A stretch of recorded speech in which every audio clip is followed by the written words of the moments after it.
আমি বিদ্রোহী সত্যের পক্ষে ডাকি বলে আমি বিপ্লবী কোরআনের কথা বলি তাই বলে আমাকে মৌলবাদী জিহাদের কথা বলি তাই বলে আমারে জঙ্গিবাদী আমি বিদ্রোহী বিপ্লবী মৌলবাদী কেন জঙ্গিবাদী আমি বিদ্রোহী বিপ্লবী মৌলবাদী কেন জঙ্গিবাদী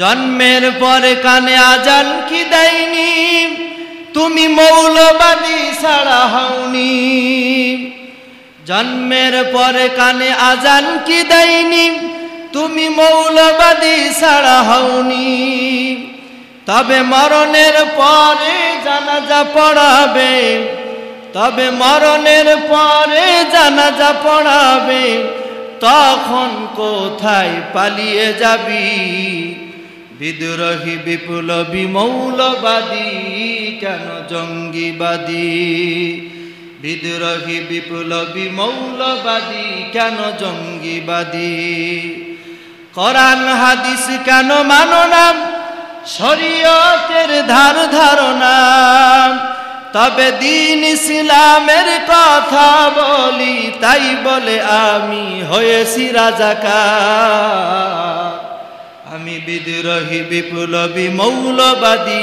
কেন জঙ্গিবাদী আমি বিদ্রোহী বিপ্লবী মৌলবাদী কেন জঙ্গিবাদী লা ওয়া মাওলানা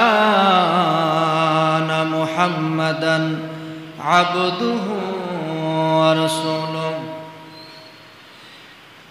الذي أرسله بالحق بشيرا ونذيرا وداعيا إلى الله بإذنه وسراجا منيرا فقد قال الله تعالى في كلامه المجيد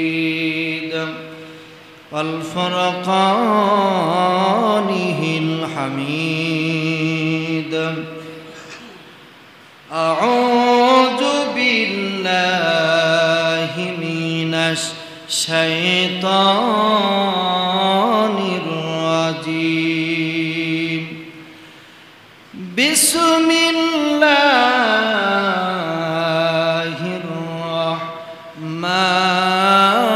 الرحمن الرحيم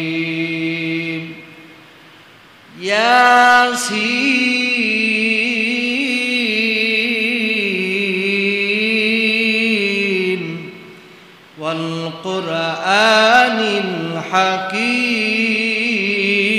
الحكيم إنك لمن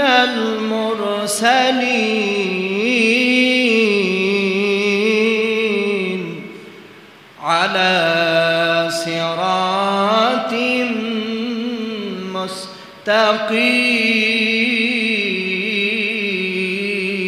مستقيم صدق الله আজকে সূরাতুল ইয়াসিন থেকে কথা বলবো ইনশাআল্লাহ তবে সর্বপ্রথম আল্লাহ তাআলার কাছে আমরা দোয়া করি এই গত সপ্তাহে ঘটে যাওয়া যে ঘটনা আগুনে পুড়ে যেই ছাত্রগুলি এরকমভাবে ছাত্রছাত্রীগুলি জীবন দিল আল্লাহ পাক যেন তাদেরকে শহীদের উচ্চ মাকাম আল্লাহ পাক যেন দান করেন বলেন আমিন রাসূল আকরাম সাল্লাল্লাহু আলাইহি সাল্লাম স্পষ্ট হাদিস যে কেউ যদি আগুনে পুড়ে মারা যায় সে শহীদ এজন্য আগুনে পুড়ে কেউ মারা গেলে আল্লাহ পাক তাকে শহীদ হিসাবে কবুল করবেন হাদিসের ভিতরে আসছে জিহাদ আল্লাহ রাস্তায় যুদ্ধকারী ব্যতীত আরো 7 শ্রেণীর মানুষকে আল্লাহ তাআলা শহীদের মর্যাদা দেন কয় শ্রেণী 7 শ্রেণী তার এক নম্বর হলো যারা প্লেগ রোগে মারা যায় মহামারীতে মারা যায় এরা শহীদ আল্লাহ তাআলা তাদেরকে শহীদি মর্যাদা দেবেন 2 নম্বর যারা পানিতে ডুবে মারা যায় এরাও শহীদ সুবহানাল্লাহ কারণ কেউ কি পানিতে ইচ্ছা করে ডুবে মরতে চায় তবে কেউ আবার ইচ্ছা করে যদি পানিতে লাফ দেয় সেটা আর শহীদ হবে না, ওটা হবে আত্মহত্যা। কি হবে? আত্মহত্যা। আবার কেউ দেখা যাচ্ছে যে প্রেমের বিরহ জ্বালায় ওই পুলে থেকে দেখা যাচ্ছে ব্রিজ থেকে লাফ দিয়ে নিচে লাফ দিয়ে মরে যাচ্ছে, এগুলা শহীদ হবে না। 3 নম্বর হলো যে ব্যক্তির শরীরে ব্যথা, ফুসফুসে এরকম সমস্যা বা ব্যথা, এই ব্যথার কারণে যে মারা যাবে আল্লাহ রাসূল বলছেন সেও শহীদ হিসাবে আল্লাহ পাক কবুল করবে। সুবহানাল্লাহ। 4 নম্বর হলো ডায়রিয়া যার হবে, ডায়রিয়া হতে হতে যদি মারা যায় সেও শহীদ। সুবহানাল্লাহ। 5 নম্বর হলো আগুনে পুড়ে মরা। 6 নম্বর হলো কোন ধ্বংসা স্তূপের নিচে পড়ে যাওয়া, অর্থাৎ বিল্ডিং থেকে পড়ে মারা গেছে অথবা বিল্ডিং এর তলে পড়ে গেছে, এমন মানুষগুলিকেও আল্লাহ রাসূল বলছেন তিনি শহীদ হিসাবে আল্লাহ তাআলা কবুল করবেন। এরপরে 7 নম্বর হলো যে নারী সন্তান প্রসবকালীন সময়ে মারা যায়, এই 7 শ্রেণীর মানুষকে আল্লাহ তাআলা শহীদি মর্যাদা দেবেন। আসলে এই 7টি কাজ কেউ ইচ্ছা করে করতে পারে না, পারে নাকি? পারে। আল্লাহ পাক এই জন্য যারা এই বিমান বিধ্বস্ত হয়ে যারা জীবন দিল, নিষ্পাপ শিশুগুলি চলে গেল, আল্লাহ পাক তাদেরকে জান্নাতের উঁচু মাকাম দান করুক। আর ওই সকল পিতামাতাকে আল্লাহ পাক সবরে জামিন, আল্লাহ তাআলা যেন ধৈর্যের সর্বোচ্চ স্তর আল্লাহ তাআলা যেন তাদেরকে সবর করার মতো তৌফিক আল্লাহ পাক যেন দেন, বলেন আমিন।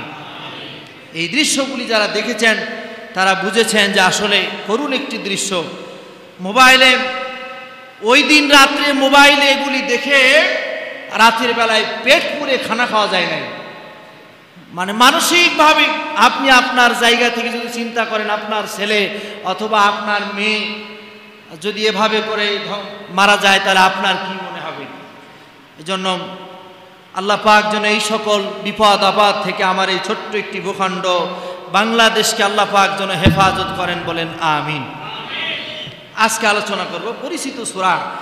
এমন কোনো মানুষ নেই যে সূরা ইয়াসিনের নাম জানে না, সবাই জানে। এই সূরাতুল ইয়াসিন থেকে কথা বলবো ইনশাআল্লাহ। সূরাতুল ইয়াসিন আল্লাহ রাসূল সাল্লাল্লাহু আলাইহি সাল্লামের মক্কি জীবনে নাজিল হয়েছে। কোরআনুল কারীমে এই সূরার 83টি আয়াত, 5টি রুকু। কোরআনুল কারীমের সূরাতুল ইয়াসিনের প্রথম অংশ থেকে যতটুকু কথা বলা যায় চেষ্টা করব ইনশাআল্লাহ। সূরাতুল ইয়াসিনের ফজিলত হলো কেউ যদি ফজরের নামাজ এবং মাগরিবের নামাজ এরপরে যদি সূরাতুল ইয়াসিন তেলাওয়াত করে আল্লাহ পাক তার রিজিকের কোনো অভাব রাখবে না। সুবহানাল্লাহ, জোরে বলেন। সূরাতুল ইয়াসিন ফজরের নামাজ এবং মাগরিবের নামাজের পরে পড়লে আল্লাহ পাক তার রিজিকের অভাব রাখবে না। সম্মানিত মুসল্লিয়ানে কেরাম, 2 নম্বর ফজিলত হলো সূরাতুল ইয়াসিন যে তেলাওয়াত করবে আল্লাহ পাক 10 পারা কোরআনুল কারীম তেলাওয়াত করলে যে সওয়াব আল্লাহ পাক ওই পরিমাণ নেকি তার আমলনামায় দিয়ে দিবেন। 3 নম্বর ফজিলত হলো সূরাতুল ইয়াসিন কেউ যদি তেলাওয়াত করে আল্লাহ পাক নিজে তার জন্য সাহায্যকারী হয়ে যাবে। এখন যদি প্রশ্ন করা হয় আজকে ফজরের পরে কি একজন মানুষও কোরআনুল কারীমের এই সূরাতুল ইয়াসিন তেলাওয়াত করেছেন? কয় হুজুর কোরআন তো পড়তেই জানি না। কি বলেন? কোরআন পড়তেই জানি না। সম্মানিত মুসল্লিয়ানে কেরাম, কোরআনুল কারীম শেখার চেষ্টা করলে শেখা সম্ভব। আমরা কত সময় এদিক ওদিকে দিয়ে দিই, যদি একটু সময় করি শেখা সম্ভব। কারণ কোরআনুল কারীম শেখাটা আমাদের জন্য জরুরি। এজন্য কোরআনুল কারীম শেখার পরিবেশ যদি হয় অবশ্যই শেখার চেষ্টা করবেন। আল্লাহ পাক যেন তৌফিক দেন, বলেন আমিন। সূরাতুল ইয়াসিনকে কোরআনুল কারীমে বলা হয়েছে অন্তর নফস। কোরআনুল কারীমের একেবারে অন্তর নফস বলা হয়েছে সূরাতুল ইয়াসিনকে। সূরাতুল ইয়াসিন একটি মর্যাদাপূর্ণ সূরা। সুবহানাল্লাহ। সম্মানিত মুসল্লিয়ানে কেরাম, এই সূরাতুল ইয়াসিনের এত পার আর এত মর্যাদা নবী মুহাম্মদ রাসূলুল্লাহ সাল্লাল্লাহু আলাইহি সাল্লাম এরকম ভাবে যখন হিজরতে যাবেন আমার নবীজি যখন ঘর থেকে বের হবেন, কাফেরেরা চারিদিকে ঘেরাও করে ফেলেছে, রাস্তাঘাটগুলি সব ঘেরাও করে ফেলেছে যে আব্দুল্লাহর বেটা মুহাম্মদকে এই রাস্তা দিয়ে হাঁটতে দেব না। আল্লাহ রাব্বুল আলামিন যেন নবীজিকে বললেন, ওগো হাবিব, ওগো বন্ধু, তুমি সূরাতুল ইয়াসিনের 1 থেকে 9 নম্বর আয়াত তেলাওয়াত করবে, আর তোমার মেজে থেকে, তোমার ঘর থেকে 1 মুষ্টি বালি হাতে নিবা, বালি হাতে নিয়া সূরাতুল ইয়াসিনের 1 থেকে 9 নম্বর আয়াত তেলাওয়াত করে বালির মধ্যে ফু দিয়া তুমি নিক্ষেপ করবা। ওই কাফেরেরা সব বন্ধ হয়ে যাবে, এই বালিগুলি তাদের চোখের ভিতরে পৌঁছায় যাবে, তুমি চলে যাবা, কেউ তোমারে দেখতে পাবে না। আমার মুসল্লি ভাইরা, আমার নবীজির বিছানার ভিতরে হযরতে আলী কি রেখে দিয়ে নবীজি বের হবেন। হযরতে আলী বলে, ইয়া রাসূলুল্লাহ, আপনি এই মুহূর্তে যে বের হবেন, কাফেরেরা আপনাকে ঘেরাও করে রেখেছে। আমার নবীজি বলেন যে কাফেরেরা যতই থাকো, আমার সাথে আছে আমার আল্লাহ। সুবহানাল্লাহ। আমার সাথে কে আছে? আল্লাহ পাক। আমার সাথে আছে আল্লাহ। আমার নবীজি এই বালি নিক্ষেপ করে তিনি ঘর থেকে বের হলেন। কাফেরেরা কেউ দেখে না, সবাই চোখ ডলতে থাকে। আল্লাহ তাআলার ইচ্ছায় নবীজি এই ঘরের ভিতরে হযরতে আলী কি রেখে এরকম ভাবে ঘর থেকে বের হয়ে হযরত আবু বকরের বাড়িতে চলে গেলেন। ওই কাফেরেরা কেউ টের পেল না। সুবহানাল্লাহ। হযরতে আবু বকরের ঘরের দরজার ভিতরে টোকা দেয়, আবু বকর দরজা খুলে দেয়। নবীজি বলেন, আবু বকর, ঘরের দরজায় টোকা দিতে দেরি হলো, দরজা খুলতে দেরি হলো না। হযরতে আবু বকর বলেন, ইয়া রাসূলুল্লাহ, আজ থেকে 6 মাস আগে আপনি আমাকে বলেছেন যে আমার সাথে তোমাকে হিজরতে যেতে হবে। ওই দিন থেকে আমি আবু বকর একদিনও আর বিছানার সাথে মাথা দিয়া ঘুমাই নাই। কবে যেন নবীজি এসে আমার দরজার ভিতরে কড়া নাড়বে, ডাকবে, এই জন্য আমি দরজার সাথে মাথা লাগায় ঘুমাই, যেন নবীজি দরজায় টোকা দেওয়ার সাথে সাথে যেন আমি নবীজির সাথে যেন বেয়াদবি না হয়ে যায়, দরজা খুলে দিতে পারি। সুবহানাল্লাহ। সম্মানিত মুসল্লিয়ান ইকরাম, সূরাতুল ইয়াসিন এর জন্য অনেক মর্যাদা। এই জন্য সূরাতুল ইয়াসিন শেষমেশ আমার আপনার জন্য বুদ্ধি হলো, যারা কোরআনুল কারীম পড়তে জানেন না, আপনি অন্তত পক্ষে মোবাইলের মাধ্যমে সূরাতুল ইয়াসিন যদি আপনি শোনেন, আপনার আমলনামায় সমপরিমাণ সওয়াব আল্লাহ তাআলা দিয়ে দিবেন। সুবহানাল্লাহ। এই জন্য মোবাইলে শুনবেন। ফজরের পরে অনেক মানুষ দোকানে বসেন, দোকানদারকে বলবেন, আমরা অন্য কিছু না শুনে সূরাতুল ইয়াসিনটা দিয়ে দাও, আমরা শুনি আর চা খাই। কি বলেন, এটাও কি ভালো কাজ কিনা? আমরা শুনি আর চা খাই। এরপরেও সূরাতুল ইয়াসিন শুনলে আপনার সওয়াব হবে। সম্মানিত মুসল্লিয়ান ইকরাম, এই সূরাতুল ইয়াসিন নিয়ে অল্প একটু কথা বলার চেষ্টা করব ইনশাআল্লাহ। আল্লাহ রাব্বুল আলামিন সূরাতুল ইয়াসিন, আল্লাহ তাআলা এই সূরার 1 নম্বর আয়াত ইয়াসিন, আল্লাহ পাক 2টা কাটা কাটা অক্ষর দিয়েছেন। কোরআনুল কারীমের ভিতরে 29টা সূরা আছে, যেই সূরাগুলি কোন কোন সূরার প্রথমাংশে আছে ইয়াসিন, কোন কোন সূরার প্রথমাংশে আছে আলিফ লাম মিম, কোন সূরার প্রথমাংশে আছে আলিফ লাম মিম র, কোন কোন সূরার প্রথমাংশে আছে আলিফ লাম র, কোন কোন সূরার প্রথমে আছে তাহা। এই রকম 29টা সূরার ভিতরে আল্লাহ পাক এই কাটা কাটা অক্ষরগুলি দিয়েছেন। বলে যে অক্ষরগুলি, এই শব্দগুলির অর্থ একমাত্র মহান আল্লাহ পাক ছাড়া দুনিয়ার কেউ জানে না। সুবহানাল্লাহ। এর অর্থ দুনিয়ার কেউ জানে, আল্লাহ তাআলা ছাড়া কেউ জানে না। আল্লাহ পাক কোরআনুল কারীম যে নাজিল করেছেন, বলেন আজও পর্যন্ত কোন বিজ্ঞানী কোরআনুল কারীমের মতো একটি সূরা তৈরি করে দেখানো সম্ভব হয় নাই, কিয়ামত পর্যন্ত হবে না। আল্লাহ পাক তো ওই সময় কাফের বেঈমানদের একেবারে চ্যালেঞ্জ শুনেছিল। আল্লাহ পাক বলেছিল ফাতু বি সূরাতিম মিন মিসলি, তোমরা অনুরূপ ভাবে ছোট্ট একটি সূরার সমপরিমাণ সূরা, কোরআনুল কারীমের ছোট্ট সূরার নাম কি? জোরে বলেন। কাউসার শব্দ শোনেন, এই যে সূরা ইয়াসিন যতবার শুনবেন 20টা করে নেকি আপনার আমলনামায় লিখে দিবে ফেরেশতারা। এর নাম কোরআন।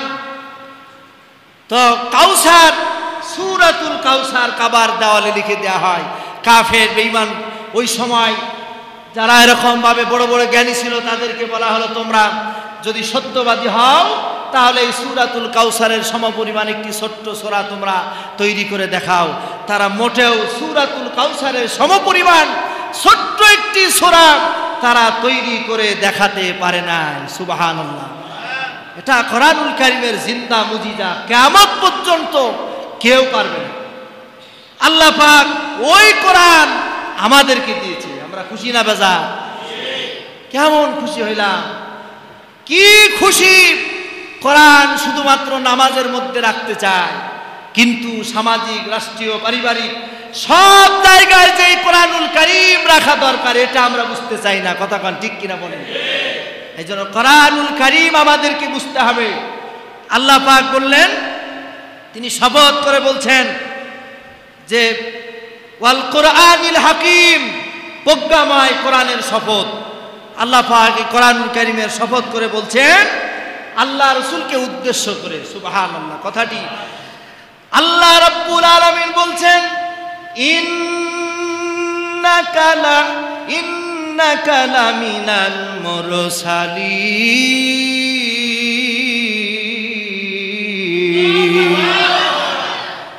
আল্লাহ পাক বলছে ওগো নবী, ইন্না মানে অবশ্যই অবশ্যই তুমি লামিনাল মুরসালিন, তুমি নবীদের রাসূলদের অন্তর্ভুক্ত। কে বলছেন বলেন? আল্লাহ পাক যেন এই জায়গায় এই কথাটা বোঝাতে চাচ্ছেন কাফের বেঈমানেরা ওই সময় নবীকে নবী বলে স্বীকার করতে চায় না। নবীদের মনটা বড় খারাপ। আল্লাহ রাব্বুল আলামিন নবীকে বলছেন ওগো হাবিব, আমি আল্লাহ বলছি তুমি হলে সত্য নবী।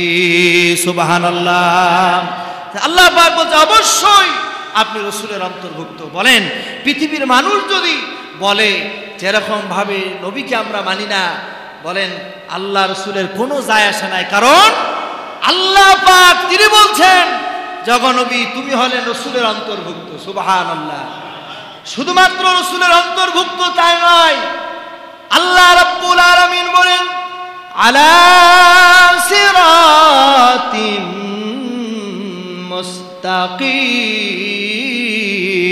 মুস্তাকিম।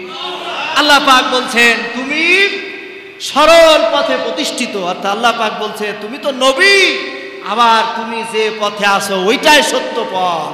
সুবহানাল্লাহ।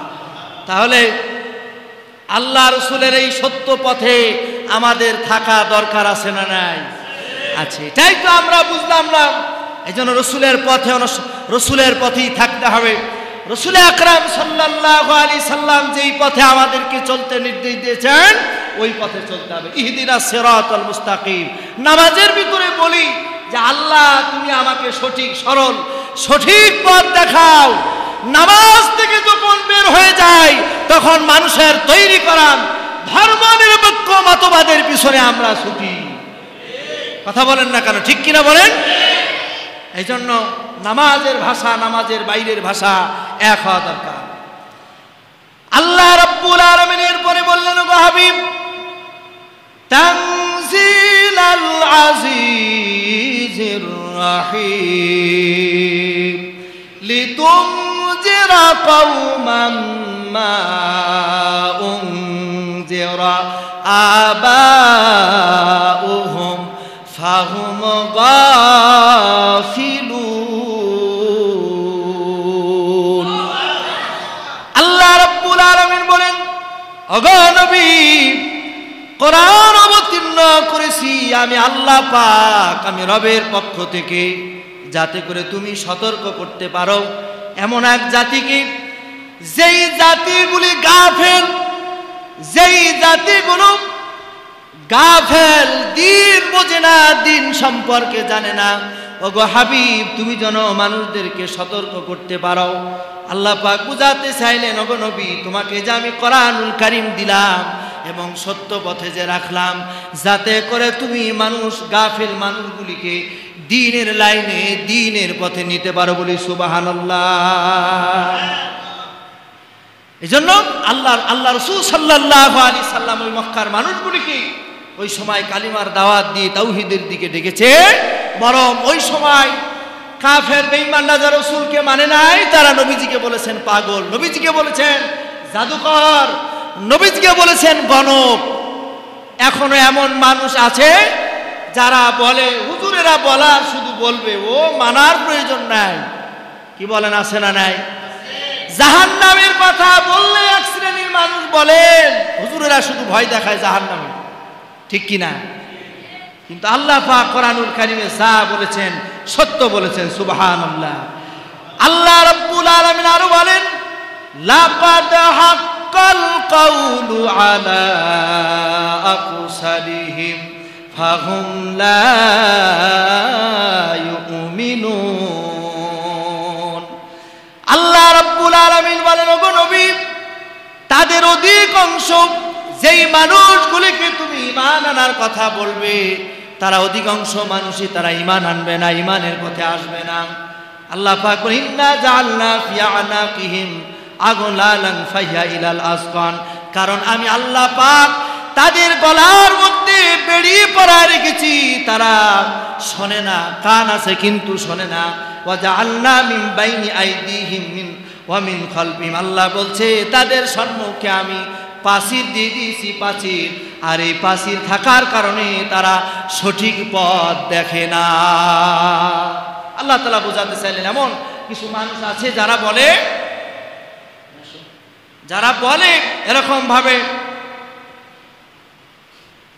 একের পর এক দাওয়াত দেওয়ার পরেও যারা এই দাওয়াত গ্রহণ করে না, আল্লাহ তাআলা বলছে তাদের অন্তরের উপরে আবরণ পড়ে গিয়েছে। কি পড়ে গিয়েছে? আবরণ। তারা দেখে না, তারা দেখেও না দেখার ভান করে। আচ্ছা বলেন তো, সব কিছুর মালিক কে? জোরে বলেন কে? আমার মালিক কে? আসমানের মালিক কে? সব কিছুর মালিক আল্লাহ। আচ্ছা আপনার ভিতরে এই বিবেক কাজ করে না যে আল্লাহ পাক আমাকে আপনাকে দুনিয়ার সব কিছু দিলেন, ওই আল্লাহ আমার আপনার পরিচালনার জন্য একটি সংবিধান দিতে পারে, এটা কি আমরা বুঝি না? কি বলেন, বুঝি কিনা বলেন? বুঝি। কিন্তু সামাজিক রাষ্ট্রীয় নেতৃত্ব চলে যাবে এই ভয়ে আল্লাহর কোরআনের পক্ষে থাকতে চায় না। কথা বলেন ঠিক কিনা বলেন? কিন্তু মরে যাওয়ার পরে আল্লাহর আইন দেয়া জানাজা করে তাদেরকে আবার কবরে রাখা হয়, আবার ইমাম সাহেব দোয়া পড়া হয়, বিসমিল্লাহি আলা মিল্লাত রাসূলিল্লাহ। মিল্লাত মানে দল, মিল্লাত মানে কি? আবি মিল্লাত ইব্রাহিম, মিল্লাত মানে দল। সারা জীবন আল্লাহ রাসূলের মিল্লাত, আল্লাহ রাসূলের দলে নাই, আর মরণের পরে ইমাম সাহেব আল্লাহ রাসূলের মিল্লাতে দলে দেবে। বলেন তো আল্লাহ তাআলা আল্লাহ রাসূল কি গ্রহণ করবে? করবে না। সম্মানিত, এজন্য বুঝতে হবে, কোরআন বুঝতে হবে। এজন্য আল্লাহ পাক বলছে ওরা এরকম ভাবে, তুমি ওদেরকে সতর্ক করো আর নাই করো, ওরা ঈমান আনবে না। আল্লাহ পাক বলছে ওরা ঈমান, কারণ ওদের অন্তরের উপরে কি পড়েছে? ফি কুলুবিহিম মারাদ, অন্তরের উপরে আবরণ পড়েছে। কি পড়েছে? আবরণ পড়ে গেছে। এমন মানুষ বহু আছে, তাদেরকে দিন বুঝালে দিন বুঝতেই চায় না, বরং দিনের কথা বললে তারা আরো ঠাট্টা বিদ্রুপ করে, যে কথাগুলি না বললেই তো হয়, এরকম কথা বলে। আল্লাহ রাব্বুল আলামিন বললেন, ওয়া সাওয়াউন আলাইহিম আনযারতাহুম আম লাম তুনজিরহুম লা ইউমিনুন। আল্লাহ পাক বলেন তুমি তাদেরকে সতর্ক করো বা নাই করো, তারা ঈমান আনবে না। ইন্নামা তুনজিরু মানিত্তাবা'আয যিকরা وخشي الرحمن بالغيب فبشره بمغفرة وأجر كريم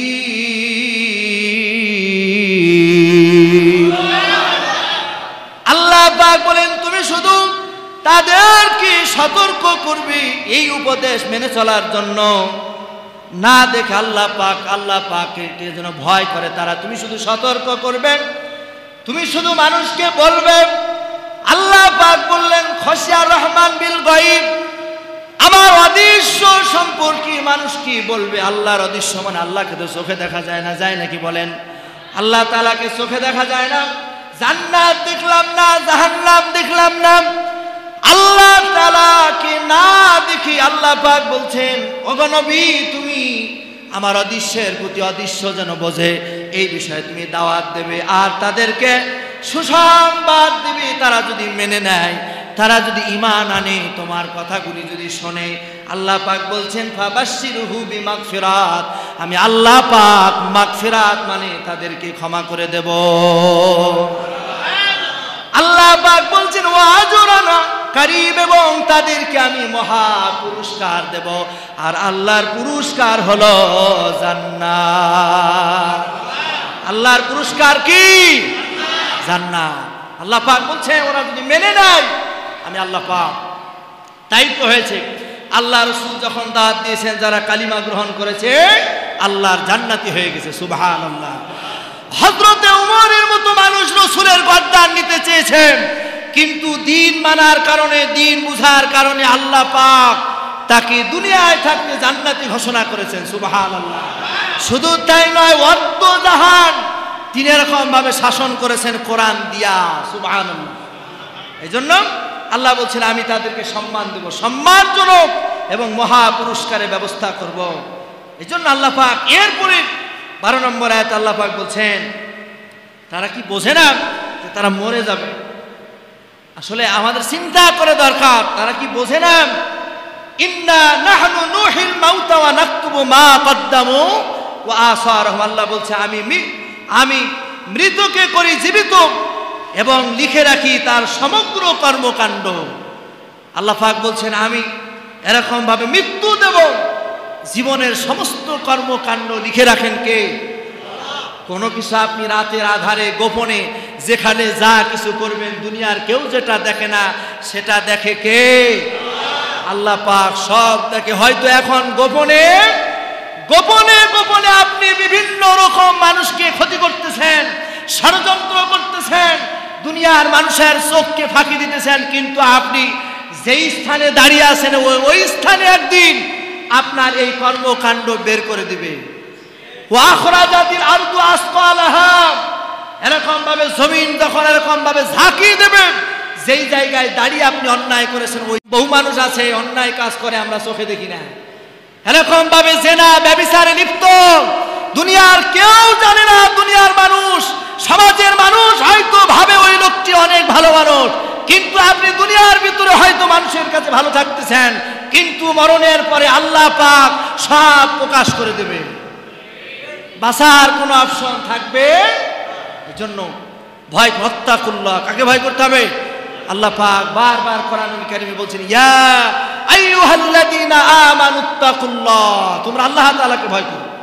এজন্য আল্লাহ তাআলাকে যেন ভয় করতে পারে আল্লাহ পাক যেন সেই তৌফিক দেন, বলেন আমিন। আল্লাহ পাক আমাদেরকে কোরআন বোঝার তৌফিক দেন, বলেন আমিন। সূরাতুল ইয়াসিন আমরা ইনশাআল্লাহ তেলাওয়াত শুনবো, যদি নিজে না পারি মোবাইলে শুনবো, খুশি হবেন কে? আল্লাহ পাক। ঘরের মধ্যে সূরাতুল ইয়াসিনের তেলাওয়াত করব, আল্লাহ পাক খুশি হবেন। আল্লাহ পাক আমাদের সকলকে মাফ করে দিন, বলেন আমিন।